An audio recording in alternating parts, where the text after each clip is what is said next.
Deň sa chýli ku koncu a vy počúvate večierku. Váš denný sumár správ bez zbytočností. Je 10. august a meniny má Vavrinec. Ak chceš niekomu zlepšiť deň gratuláciou, ešte to stíhaš. Teraz už najhorúcejšie témy dnešného dňa.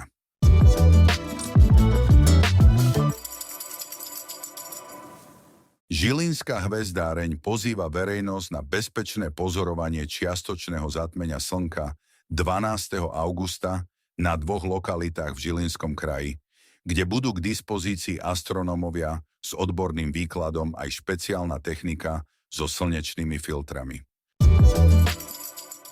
Výpadky jadrových elektrární v Maďarsku a Rumunsku v kombinácii s letnými horúčavami a vysokou spotrebou vyhnali ceny elektriny v strednej Európe vrátane Slovenska počas večerných špičiek takmer na 500 eur za megawatt hodinu.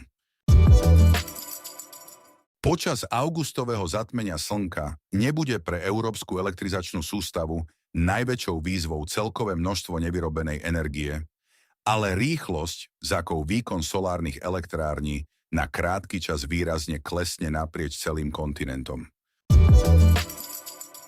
Americké ministerstvo energetiky schválilo bezpečnostný rámec pre prelomový projekt Gravity, ktorý plánuje umiestniť malý modulárny jadrový reaktor takmer 2 kilometre pod zemský povrch, čo by bolo prvé nasadenie tohto typu technológie v takomto hlbinnom vrte na svete. Súdny proces so zdravotníkom Ivom, obžalovaným z únosu, znásilnenia a takmer 1,5 dňa dlhého väznenia mladej študentky Sone v Bratislave, sa blíži k záverečným rečiam.